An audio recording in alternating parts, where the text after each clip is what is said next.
Western game designers be like, "The thesis of my work is that humanity is flawed and war is bad." Eastern game designers be like, "The Vinnytsia City Court issued a verdict against Russian game developer, writer, and media personality Dmitry Goblin Puchkov, finding him guilty of inciting national hatred. The Security Service of Ukraine has placed him on the wanted list." No reason to delude yourself. These are serious people, and they want to kill me. Dmitry is a Renaissance man and a treasure of the internet. If this was a Western story, this would have been one of the foundational sagas of gamer culture, and YouTube essayists would have strip-mined this for society knowledge years ago. Puchkov rose from nothing, writing about first-person shooters on his friend's website, and then used that talent to maneuver himself into progressively more and more influential positions, all the way to attending a presidential inauguration in the Kremlin and getting personally sanctioned by the European Union. Along the way, Mr. Puchkov would own the libs, as one does, have a feud with a stalker developer, and discover an entirely new race of people.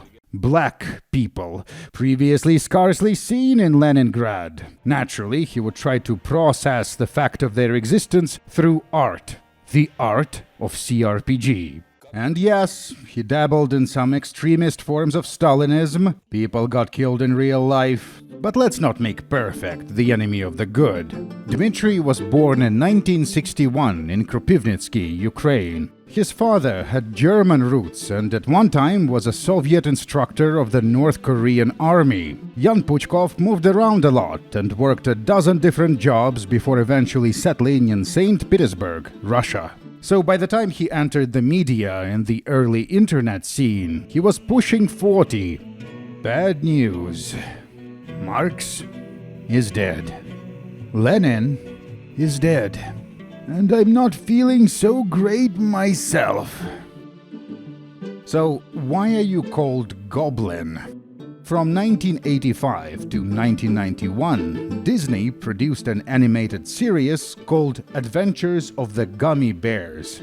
At the time, Russian translators were not familiar with fantasy terminology, so they mistranslated the show's massive ogre villains as goblins, thinking these terms were interchangeable. So for a while in the Russian imagination, a goblin was a big dumb monster. When Dmitry began writing about computer games, he was still working in the criminal investigation department of the Russian police. One day, we read a newspaper article titled "Goblins in Police Coats," and even though police detectives don't actually wear greatcoats, we took to calling each other goblins. Ironically, Puchkov signed his articles as Senior Operative Goblin. This was back in 1997. The Russian 90s experience was like living in IRL Fallout 4, except everyone was wearing fake leather. Feels like the setting of a boomer shooter, and in a way it was. Puchkov primarily focused on FPS games, particularly on the sensational game QUAKE. At one point, he was writing a multiplayer guide for an extra brutal mod for Quake 1 called Headhunters. As he was working on the guide, it gradually turned into a kind of a story about brave Marines running through the dungeons of the alien world Strogos. In Russian there is a saying, "The wolf is the forest's janitor." It refers to the wolf's ecological role, culling the sick and the weak, maintaining the balance of the ecosystem. The Marines were the wolves, and the alien planet Strogos was a diseased forest. Dmitry's extensive guides for Quake were compiled and published in 1999 as a standalone book titled Dungeon Janitors. The book was a hybrid between a Quake multiplayer user manual and working-class space marine fiction. The characters are foul-mouthed and quick-tempered. They weren't exactly intellectuals, nor they were meant to be. Dungeon Janitors begins with a bit of world building. Our space empire is so vast that normal prisons no longer exist. Lawbreakers are incarcerated on special prison planets. On these penitentiary worlds, criminals could live freely, robbing and killing one another to their heart's content, without bothering honest taxpayers. Escape from a prison planet is almost impossible, as criminals have no advanced technology. The armed forces of the Empire are trained using simulator programs. The Quake simulation is based on real events when a failed teleportation experiment accidentally opened the way for monsters to invade Earth. After establishing the setting and introducing the main character, a soldier named Kaban, or Boar, the book rather abruptly shifts into a gameplay guide for Quake, teaching the reader how to enable mouse look and WASD movement, features that weren't enabled by default in old shooters. If an enemy falls into acid and screams in pain, shoot him without hesitation. If you walk past, he'll climb out and kill you. Ostap Bender used to say in such cases, "A bit more cynicism, kitten. People like that." Puchkov quotes a character from the novel The Golden Calf by Soviet authors Ilf and Petrov from Odessa, Ukraine. Goblin's first known foray into game development was rewriting the story of a little-known Polish RPG called Gorki 17. A Soviet teleportation experiment goes wrong, and the closed city of Gorki 17 has to be quarantined. A NATO squad is sent in to uncover what happened. As players, we explore the ruins, solve adventure game-style item puzzles, and fight terrifying creatures in turn-based combat. Gorki 17 was made by the studio Metropolis Software. The Polish developers likely didn't anticipate the stir this game would cause in Russia. At one point, you could find 3 different versions of Gorki on the market, each with a different plot and different politics. First, there was the original release. In that version, one of the squad members makes some rather unflattering remarks about Russians. It doesn't seem like this sort of content would do well, so the publisher decided to make changes to the story. In this second version, the NATO team was replaced by a Russian squad working for the Ministry of Disaster Relief. The characters were changed. The player now commands a Russian, a Ukrainian, and an Estonian operative. Eventually, the Polish game was discovered by Dmitry Puchkov, who was famously very sensitive to any sort of anti-Russian, anti-Soviet, anti-communist themes. A communist is a member of the Communist Party, a vanguard of humanity moving in the right direction. I was never a member of the Communist Party. They invited me to join back in Soviet times, but I didn't consider myself worthy to grace an organization that my father had belonged to. I am not a good person, and I didn't feel I belonged there. Dmitry personally knew the head of game development and publishing at 1C, Yuri Miroshnikov. At the time, they were the largest video game publisher in the country. So one thing leads to another, and we get Gorki version 3, renamed Gorki 18. The year is 1999. Boris Yeltsin, an alcoholic, is president. America has won the Cold War and is now a hyperpower. People are shooting each other in the Caucasus again. The game is a survival thriller, but it's also edgy political satire, written by individuals who were convinced that the nation of Russia only has a few years left to live.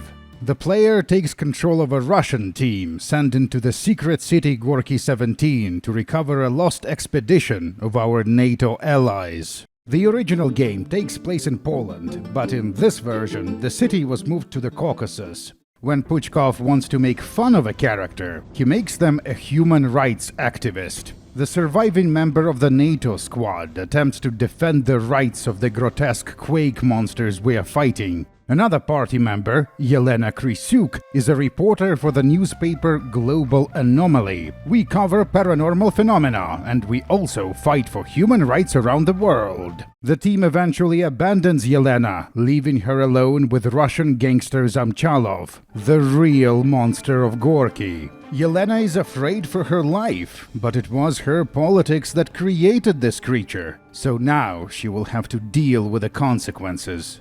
However, the best character in Gorki 18 is without a doubt Private Zelenkin, who is a liberal. A liptard among us? Throughout the game, Zelenkin is constantly being bullied by his fellow squad members. He whines, complains, and threatens them with lawsuits and promises to report their behavior to the Soldiers' Mothers Committee, which was a real human rights NGO at the time. But then at one point, during a crisis, Zelenkin asks his commander for a permission to kill a dangerous-looking monster with nails in its head. The colonel responds, "Zelenkin, you are in the army. You can kill whoever you want." This is the moment of change. Zelenkin transforms and becomes based. He's one of us now. Russians had enough Gorkis to make a political compass out of them. I'm not sure what exactly made Goblin and the crew think that putting yet another version of the game on the market was a sound business decision. Does society really need this many Gorkis? Well, I guess this is why Mr. Miroshnikov is in charge of video games and I am not, because the answer was yes. Gorki 18 outsold the other editions, making Puchkov quite smug about owning the libtards. In the credits, we learn that he worked on this translation together with his son, whose alias appears to be Kaban, like the character from the Dungeon Janitors book.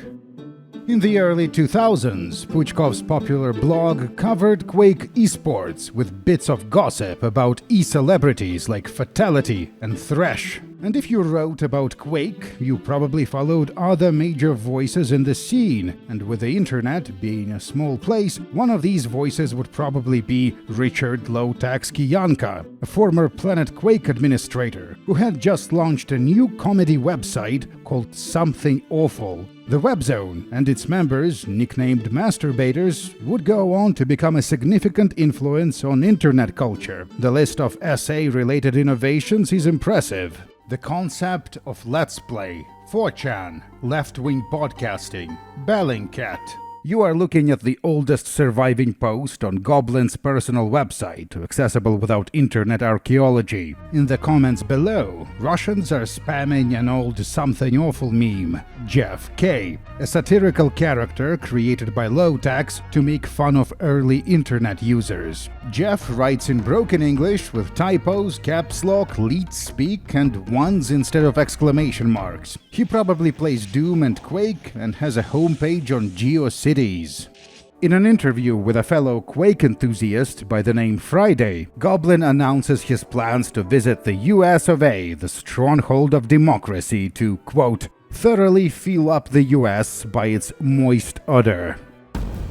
Little did he know, it would be the other way around.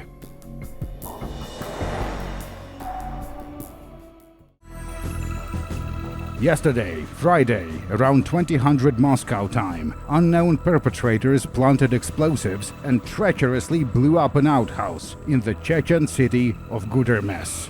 The Second Chechen War began 2 years ago. Goblin would sometimes cover the key events on his blog. The explosion tore apart a peacefully defecating Chechen railway worker. The commentators joined the discussion. I don't know why, but this immediately reminded me of a moment from the great RPG Fallout 2. In one village, for a certain quest, you had to blow up an outhouse, smiley face.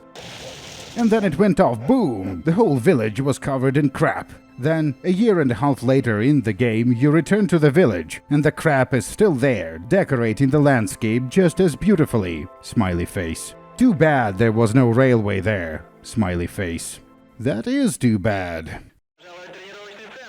2001 saw the release of the futuristic flight simulator Storm by Madia Entertainment, a company from St. Petersburg. Puchkov, also residing in St. Petersburg, worked on the game for 6 months. The intro cinematic spans hundreds of years of history, the rise and fall of an empire, orbital exterminatus, a treacherous alien civilization, high-tech jump gates. Dmitry isn't credited with any specific contributions to Storm, but curiously, some of these plot elements would be incorporated into the larger Goblin-verse and later reused in the video game adaptation of Dungeon Janitors.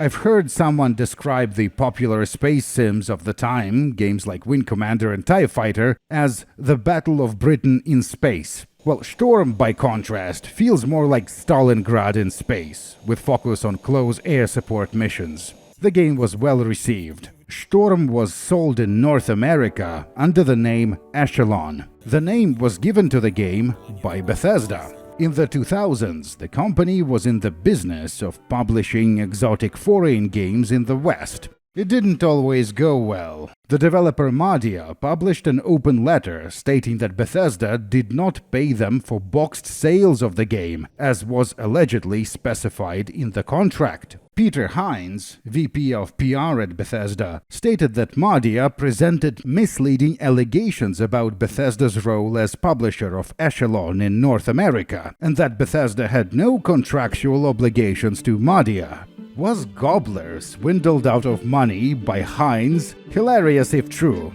but it probably isn't. I will happily spread this misinformation regardless. July 17th, 2001. Dmitry walked down Nevsky Prospect, the main street of St. Petersburg, reminiscing about the olden days. Someone was killed here, someone else over there. The vice governor got his head shot through right here, and his wife had the tip of her nose blown off. It's a little thing, but it made a lot of people happy. There are scary rumors that the great website Something Awful is about to shut down. Supposedly its owner, Lowtax, doesn't have enough cash to pay for hosting. America. He's such a clueless sucker. He doesn't know that in Russia, sites with this kind of traffic can be hosted practically for free. I am urgently writing him a letter. He should come over to my place in St. Petersburg. I'll rent him a bed. For dollars, of course. Puchkov promised to allow Lowtax to post on his blog if he's funny enough. Lowtax never did, for more reasons than one.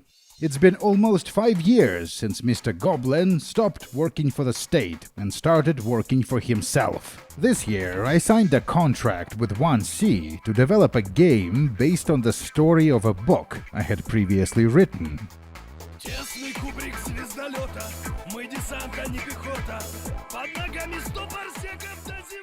But that will take a while. Writing about FPS games on the internet is not yet a viable career path. In an interview, Puchkov describes his primary source of income as commerce. Buy low, sell high. This wasn't a thing back then, but eventually, many years later, he set up a merchandise store. So what is Comrade Goblin selling? Exactly what you think. Calendars with Stalin quotes. Stalin-era ABC book for 9-year-olds. Interior decorations. Stalin's.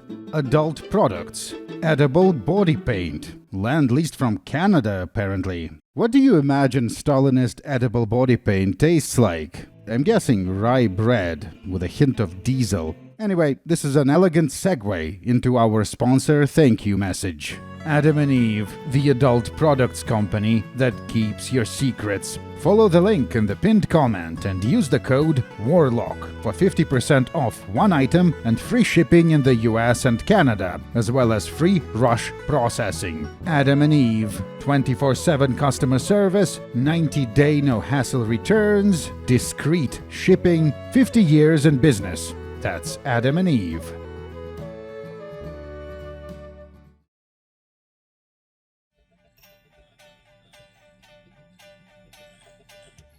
JFK 111111. The Something Awful hosting crisis was averted when Lowtax had a brilliant idea to charge real money for forums access. The cost of an account is $10, which would be around $18 in 2025 dollars. Both Richard and Dmitry would eventually use their immense comedic talents to secure themselves McMansions, or in Dmitry's case, a Russian equivalent of one. Meanwhile, the Quake scene was changing. The former alpha predator, Quake 3 Arena, was losing ground to a newcomer. Counter-Strike, released just a few years ago, was aggressively conquering internet cafes. It was a new kind of shooter. Realistic, grounded, bullets traveled instantly, easy to pick up and play. A passing fad, I'm sure. Dmitry built his personal brand as a Quake enthusiast, and the time had come to get into other things, like game design. Добро пожаловать в компьютерную игру. Welcome to the video game Dungeon Janitors. Игра мастерски создана. The game is masterfully created based on a book I wrote. The book is about the difficult fate of the Special Operations Brigade Deadhead, best commandos in the galaxy. The game is also about these wonderful people. Dungeon Janitors, released in the West as Planet Alcatraz, is a real-time with pause RPG where you control a party of characters, like Baldur's Gate, but it's so much more. Надо понимать, что действие происходит. Understand that the game's events take place on a prison planet, populated with scum, murderers, cannibals, and racists. The planet is Sailor Silence, a penitentiary world in our vast space empire. The player takes command of the sabotage and reconnaissance group Upir, which translates as vampire or ghoul.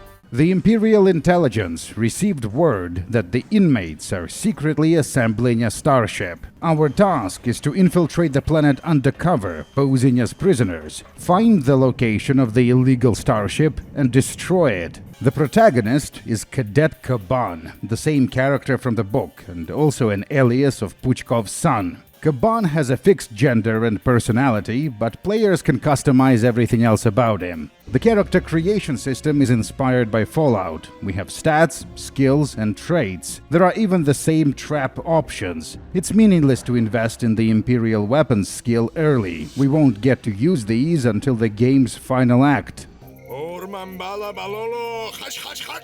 Combat and quest design aren't the strongest parts of this game. The characters are. Dmitry based our party members on his old Quake buddies. It's just something he does. Back in Gorki, he changed the gangster character to be Vova Zamchalov, his real-life friend. The same character returns in this game as our squad mate Kruger. Диверсант Кабан – настоящий интернационалист. Kaban the Space Marine is a true internationalist. He equally hates moral freaks of any shade of skin color. You know it's gonna be special when Herr Gobbler tries to downplay the racism. Мочи козлов. Kill them all! The largest settlement on the planet is the racially segregated northern city, built on the shores of the river Stinky. White people control the industry. There are efforts to build a navy, a destroyer, to patrol the aquatorium of River Stinky and shell the Asian districts from a safe distance. The Asians, meanwhile, have the best melee weapons on the planet, and since this is an RPG, melee combat is at least as viable as ranged, if not more so. One of the most important people in the northern city is the Imperial agent Blackie, who has direct access to the Cerberus orbital laser. At one point, the team mistakes an Asian spaceship-shaped building for an escape attempt, prompting the Imperials to blast it from orbit. Blackie concludes that we are simply too stupid to work for him and exiles Kaban to the Nazi town. The Aryans are not the same as white people. They are political prisoners from the Fourth Reich, a spacefaring nation our empire is at war with. They talk in Soviet prison slang but with a thick German accent, a combination of features you don't expect to work as well as it does. Now, I know that some of you New Vegas gamers are not impressed with the philosophical sophistication of ethical conundrums presented in that game. Liberalism versus authoritarianism. How banal, good guys versus bad guys. Well, how about this? In Dungeon Janitors, in order to progress the main quest, you have to join either a cannibal religious cult or a Nazi party. Убивает этот вонючий шайзе! Ликвидирует! And then there is the brothel quest. A person comes to the prison planet to rescue his girlfriend, who got involved with bad people. Cadet Kaban kills her captors, has the guy's girlfriend, takes a piss on the floor of the brothel, and then tells the woman to leave because this is now a man's restroom. I remind you that Kaban is the online handle of Puchkov's son. This was too weird even for Goblin. We might have went too far in a few places. So in the sequel they retconned this by making the woman madly in love with Kaban. Roughly 3/4 of this game is edgy humor that one might find crude, but it fits the setting, and it doesn't come across as something made with the intention to humiliate. The rest is what one might call autocomplete racism. It's different now, but back when this was made, living in St. Petersburg, you might meet like 3 black people a year. The world simply wasn't as connected as it is today, and people's idea of foreigners were hallucinated from fragments of pop culture and pop history in random proportions. So, in Planet Alcatraz, we are witnessing something rare and special, and that is Russians discovering black people for the first time and playing with different ideas, trying to understand what they are about. The Black District in the northern city has a massive dance floor. The traders sell hip-hop clothing. The sequel has the protagonist going on a white nationalist rant. The rural Africans are exaggerated age-of-sale caricatures. The black people of the village of Mombasa are trying to resurrect a dead Aryan via a contraption made of ostrich penises. And they succeed. The black people research will continue in the subsequent games. In a strange way, Dungeon Janitors is actually quite progressive, and even iconoclastic. Russian creatives are very class snobbish. Touching anything tied to lower class culture immediately identifies you as low status. And since nobody enjoys being looked down on, Russians came up with a slur for members of the creative class. Kriakle. It's falling out of use, but I'm bringing it back. Dungeon Janitors is working-class space marine fiction. It's crude, grounded, and unpretentious. Gobbler's art is fiercely anti-Kriakle.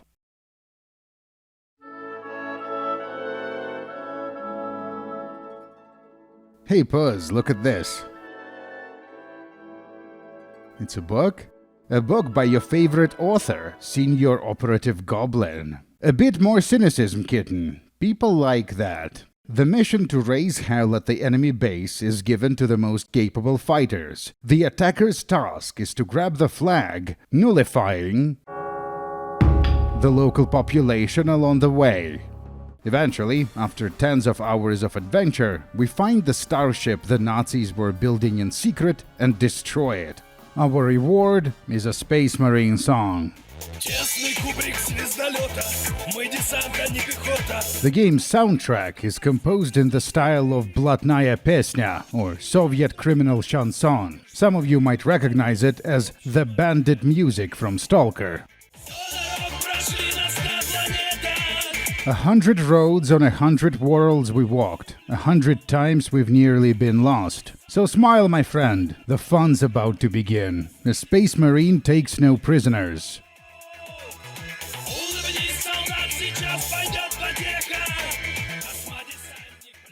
Society had another problem for Mr. Puchkov to solve. Since the 1990s, Russians experienced an influx of foreign media that needed to be translated and distributed. Most games back then were translated by software pirates with little to no expertise, while the professional translators, who did have the training, often lacked, Allah forgive me, media literacy. That's how ogres become goblins, dwarves become gnomes, Paul Atreides was renamed to Paul, and Terminator became Cyborg Killer for some reason. Okay, that last one might be an improvement. Media translation was one of Dmitri's passions. He quickly became famous beyond the gamer bubble for producing popular voice-over translations of Western films and TV shows. At one point, there was a debate in the Goblin community about whether it was acceptable for a translator to improve a film by adding their own jokes. Puchkov argued against it. Wouldn't that distort the author's original intent? Someone else accused him of lacking a divine spark of creativity. And so Puchkov launched a parallel translation project called The Divine Spark, which specialized in deliberately mangling films for comedic effect, kind of like what he did with Gorki 18. An early hit was the comedy translation of The Lord of the Rings, which redubbed all the characters to have Soviet prole personalities. The Divine Spark translations got popular. One commentator on our channel described them as the skibidi toilet of its era. Some years later, Puchkov teamed up with Gaijin Entertainment to produce a video game based on this Soviet Middle-earth universe. Bros and the Ring, a funny game from Goblin. That's the title. Initially, the snail wanted to create a Fallout-style world with a fellowship exploring the ruins of an ancient Soviet civilization, but they were concerned that this would remove the universe too far from the source material, so they decided instead to take the normal Lord of the Rings and, quote, considerably dilute it with idiocy and all sorts of nasty things. На секретную встречу с Федором. For the secret meeting with Fyodor, Pandulf sends his loyal assistant, Agronomist the Hobo.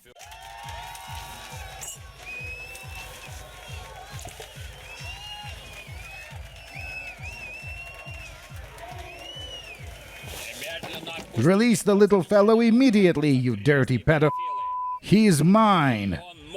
So this is an action game. The characters have a basic attack and a slower, stronger one for breaking shields, as well as a ranged attack that burns ammunition. The game has a rudimentary roll-play system. You can buy upgrades between levels. The story seems to be recreating scenes from the Fellowship of the Ring, but it's so marinated in goblinisms it's barely recognizable. Frodo is now a compulsive goon named Fyodor, carrying a Kama Sutra book. The hobbits are meant to be rebellious teenagers, but I don't think real teens ever dress like that.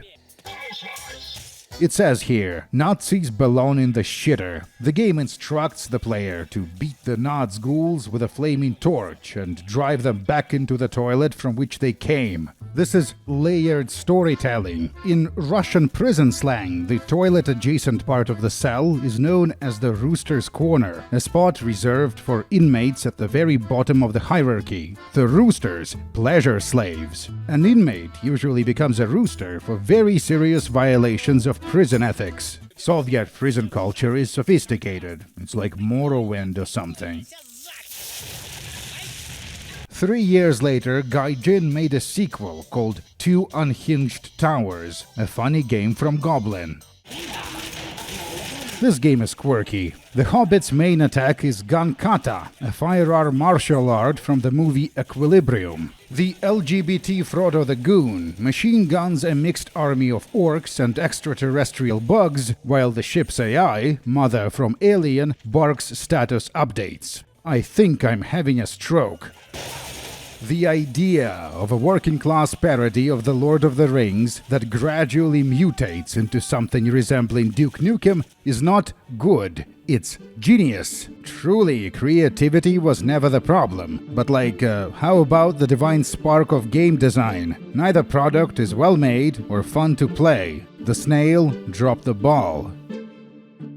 February 27th, 2008. Last week, I was in Moscow and also in the Kremlin, that is, the Kremlin Palace of Congresses. As part of the Sobor, there was a round table on science fiction and another one on computer games. I attended both and orated as best I could. Alexander Zorich is a duo of Ukrainian writers from Kharkiv, working under the same pseudonym. They were famous for writing Russophile science fiction. The Zoriches met Goblin in the Kremlin. Why is this so fun to say out loud?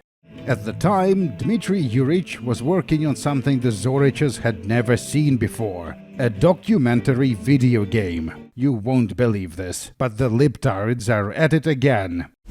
Они хотели, чтобы их любили. Back in 2005, the director Fyodor Bondarchuk released a movie called Ninth Company. It was about the Soviet war in Afghanistan, specifically about the real battle at Hill 3234 during Operation Magistral. The film ends with a dramatic sequence. The soldiers of the Ninth Company die one by one, overwhelmed by Afghan fighters, until at the last moment reinforcements arrive. A Soviet colonel steps out of a gunship and tells the soldiers that the troop withdrawal has already begun, making their sacrifice meaningless, not unlike the USSR itself, which was on its last legs.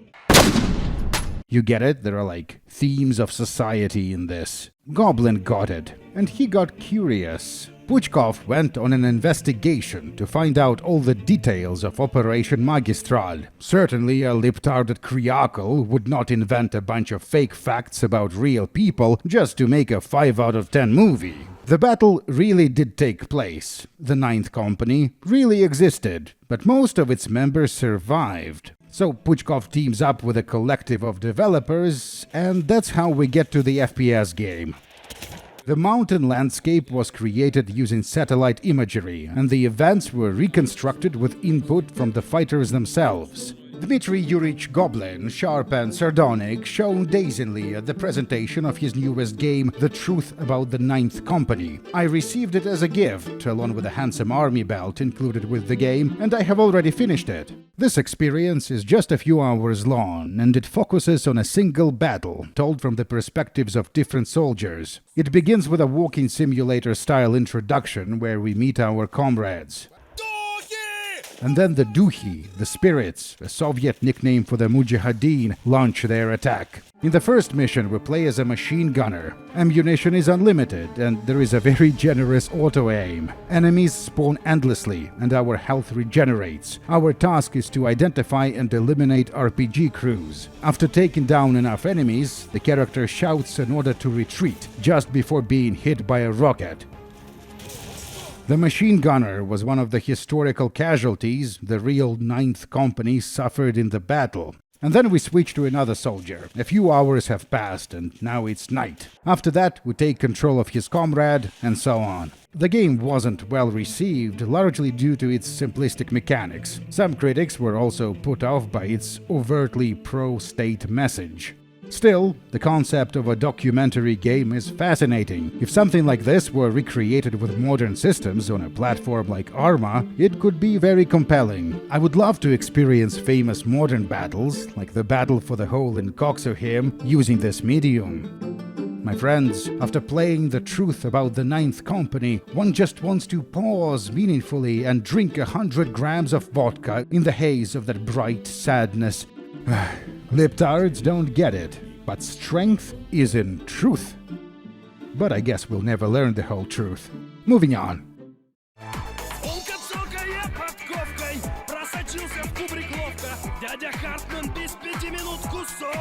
Another exciting, sensational release of 2008 was Planet Alcatraz 2, The Hunt for the Black Square. The Space Marines of the reconnaissance and sabotage group UPIR have completed their mission and were evacuated off planet, except for their commanding officer, Sergeant Hartman, who is still trapped on the prison world. He will be our protagonist in the sequel. Лучших диверсантов галактики. The Spec Ops unit Deadhead are supposed to be the best commandos in the galaxy, so starting them at level 1 never made sense. The sequel now has the option to disable leveling entirely. Sergeant Hartman begins as a fully formed character, skilled with every weapon, so progression focuses on acquiring equipment instead of XP. You might assume that the developers would balance this by increasing the difficulty of combat encounters, but no, Hartman is simply overpowered, and he will brutalize Planet Alcatraz without mercy. The game looks a little better, but unfortunately the prettiest locations are the new areas, and there are only a handful of these. Most of the locations are reused from Alcatraz 1. In the promotional material, Hartman is portrayed as having a hyper-masculine appearance, but in the actual game, he looks barely trained. The same is true for the protagonist of the first game, Cadet Caban, working-class space marine fiction. Very un-Hollywood-like. An important new addition is that the game references internet memes now. There is a nod to Bear Surprise, originally a painting by American artist John Lure. Привет. Lure didn't intend it as such, but in the late 2000s, this image became one of the first Russian-language internet memes. Much like Jeff K., it faded into obscurity a long time ago. Many familiar faces return in the sequel, including Anya, Caban's girlfriend. Half a year ago, the brothel was invaded by a strong and ferocious fighter. His manners and his way with women was similar to yours. I partook in many colorful sexual experiences with this man. Anya wants to join us, but Hartman's mission is too dangerous. He promises he will come back for her once it's all over. A promise he won't keep.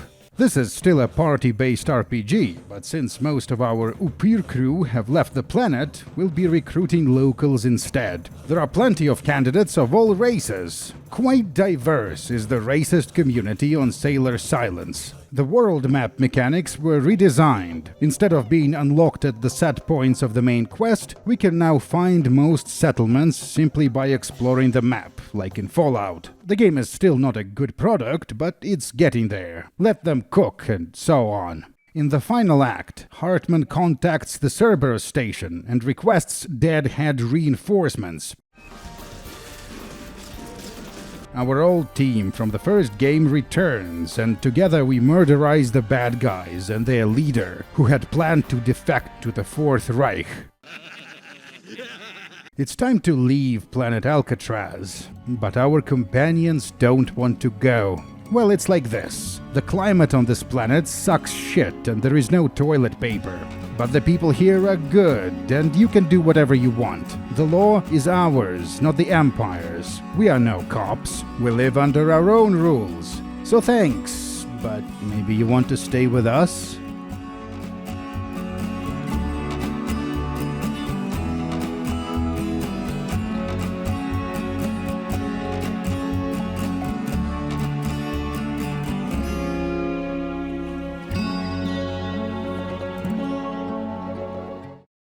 He'll be back. Alcatraz 2 was never released in English. The first game was, but in addition to being censored, it has the same kind of disastrous translation that Dmitry and Yana complained about during their work on Men of War. Someone in the 1C translation department, perhaps everyone in the 1C translation department, clearly exaggerated their knowledge of English, and it seems they relied on old software to do the translation. As a result, the characters talk in perfectly grammatically correct, insane gibberish. Мочи козлов.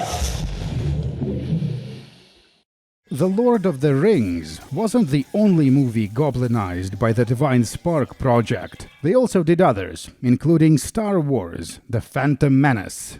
Puchkov made a Star Wars video game. Of course he did. It's called A Storm in a Tear Cup: Racing in Shared Taxis. Yeah, it sounds better in Russian. Alternative translation: Much Ado About Nothing. Minibus Racing. The operational situation in the far northern galaxy has deteriorated. Individuals of unclear ethnic backgrounds have established large-scale production of bootleg robots on secret planets. The game is made to feel like you are watching a pirated VHS copy of a foreign movie. The on-screen text is nonsense. It's a parody of the mangled encoding you get in old bootleg game localizations. These two characters are our stand-ins for Obi-Wan and Qui-Gon Jinn, although it's not clear which is which. The Jedi outfits make fun of Russian right-wingers and their idea of traditional appearance.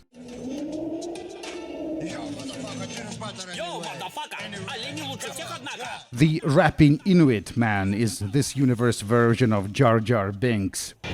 And after recruiting him, we get to the actual racing. You go fast and collect weapons and bonuses. This is accompanied by Goblin's voice commentary. If you pick a fun weapon like a rocket launcher, Goblin gets excited. If you pick something unfun, like a blaster, he is disappointed. The gameplay isn't deep, but this is still the most playable of all Goblin games that aren't RPGs. After winning a few races, our star pilot, Eniki Skovorodker, gets kidnapped by an anonymous Negro from the planet Bad Motherfucker. Another amazing sentence to say out loud. The first stage is the Motherfucker Grand Prix, Black Brothers only competing. This concludes the African research project of the Goblinverse. We studied black people and decided that we like them. A black brother and an Inuit teaming up to conquer the galaxy with music. A wholesome moment. When media is described as a fever dream, it's usually just a figure of speech. But not this time. Why are we gathering characters from different planets and then forgetting about them? Why are we in Mexico? Why are the cutscenes so well produced and expensive looking for a tiny gimmick game? Why is everyone so much into rap? 9 out of 10. I feel culturally enriched. Now it's time for the racist level. Our next stop is the orange planet Maidowns. Why are we going there? I don't know, I had a vision. It's easy to miss, as Herr Gobbler's satire is subtle, but Orange Planet Maidowns makes fun of the 2004 Orange Revolution, specifically the events at Maidan, the Independence Square. Thus the name. Are you from a totalitarian planet? Mr. Protester, do you read theory at all? There is no place for idiotic democracy in Capture the Flag. If a wolf's rear end starts making decisions and forming opinions together with its head, that wolf won't last long among the pack.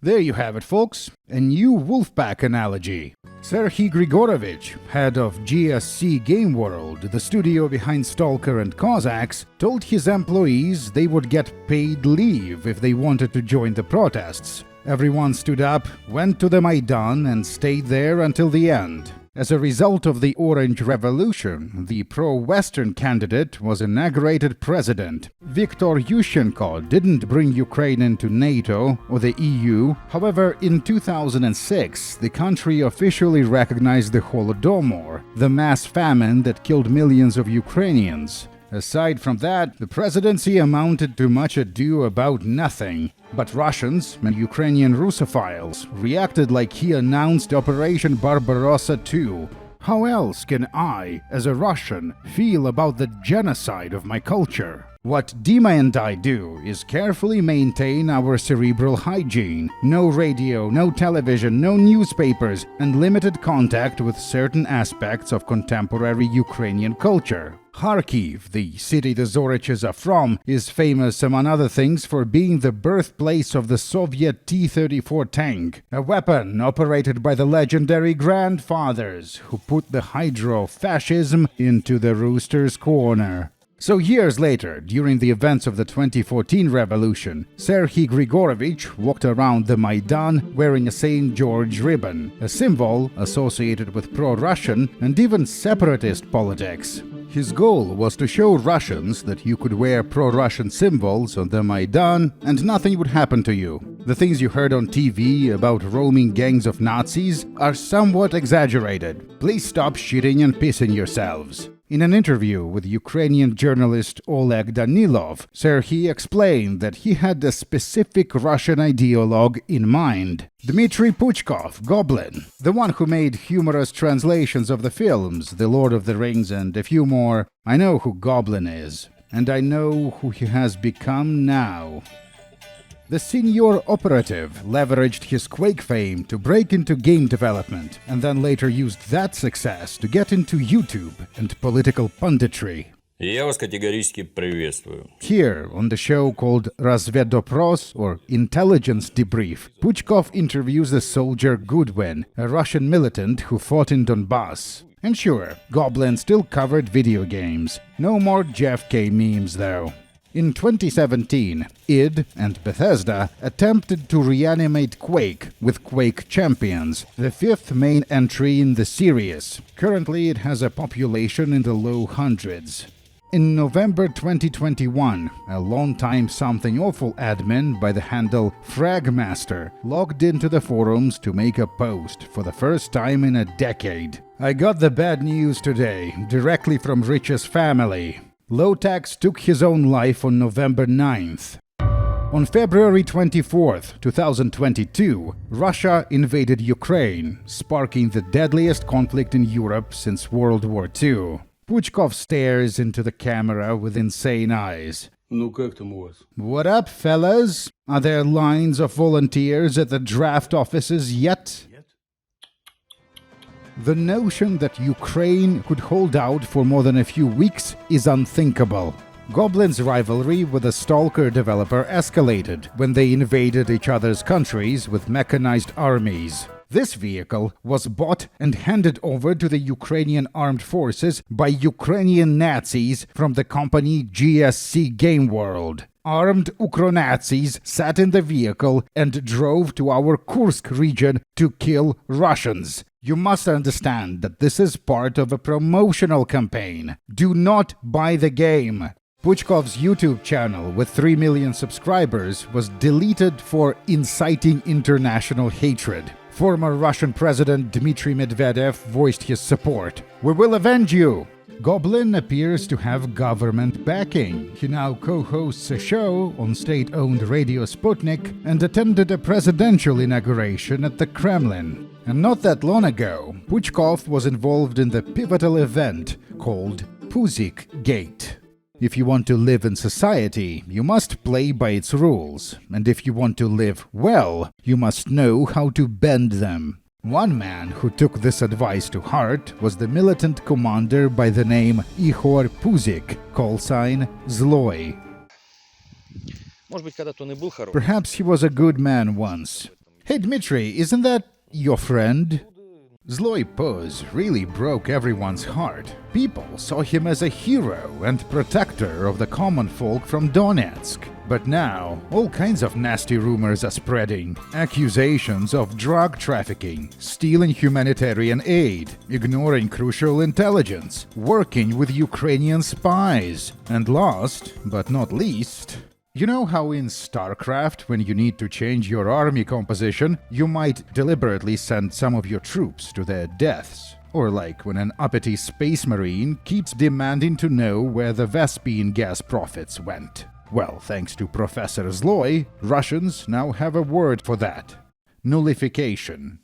Zelenkin, you are in the army. You can kill whoever you want. Я вас категорически приветствую. It's time we face the monster we created. Goodwin's wife, callsign Yojik, she's also a combatant, went on Goblin's show and spilled the beans on everything. The drug trade, working with the enemy, the exact way they got rid of witnesses. Surely this means that Puzzik's reign of terror is over. I mean, even the former president watches this show. The authorities will take care of it. Indeed we will, kitten. Dmitry tried to use his platform to draw attention to the injustice, but that didn't seem to amount to much. Goblin worked for decades attacking anti-corruption activists, smearing them as foreign agents, creating conditions for people like Puz to rise and for people like Goodwin to get destroyed. But to this place where destiny is made, why have you come unprepared? Oh, look at that. Combatant Yojik is on the wanted list. I guess she was a libtard. You think you know a person. Ihor Puzzik remains in charge of his regiment and is still praised on state TV. Goblin Puchkov is so many things. A pioneer of blogging and games journalism, a media translator, a game designer, an innovator of the RPG medium, an iconoclast, both a fascist and a progressive. And as I was wrapping up production on this, the global internet outage revealed that the 404 error page on Goblin's website is still, 25-something years later, styled to resemble Quake 1. The winner of the Goblin Grigorovich rivalry is clearly Serhiy. Gobler wrote a novel and an FPS guide. Grigorovich went on to open a real-life FPV drone pilot school. Much like the Soviet T-34, the weapon operated by the legendary grandfathers, the FPV drone has become the defining tool of the war. The Vinnytsia City Court issued a verdict against Russian game developer, writer, and media personality Dmitry Goblin Puchkov, finding him guilty of inciting national hatred. The Security Service of Ukraine has placed him on the wanted list. No reason to delude yourself. These are serious people, and they want to kill me. But does the fire inside burn brighter than the fire around? Sorry, kitten. Not this time. Mr. Puchkov, we will see you in Valhalla.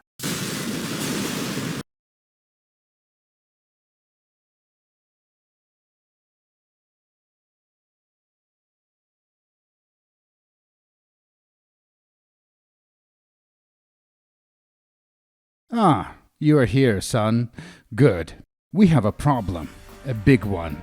At the edge of the known space, the ancient enemy is gathering its forces once again. As we speak, the Kriakles are filming a movie about the battle for the hole in Coxohim. They will make it about themselves. They are posting your own thrice recycled trash from Something Awful to seem cool posters. To stop them, you must return to Sailor Silence and assemble a crew of the galaxy's most dangerous criminals. Hi. Hello. Welcome back, Senior Operative. A forward unit of humanity, you will fight in the Sacred War until the stars go dark. Or until you are needed once more. Whichever comes first.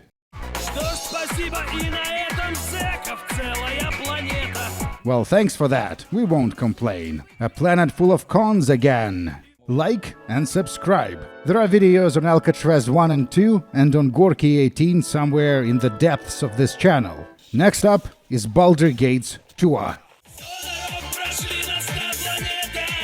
100 roads on 100 worlds we walked. 100 times we've nearly been lost. So smile, my friend. The fun's about to begin. A space marine takes no prisoners.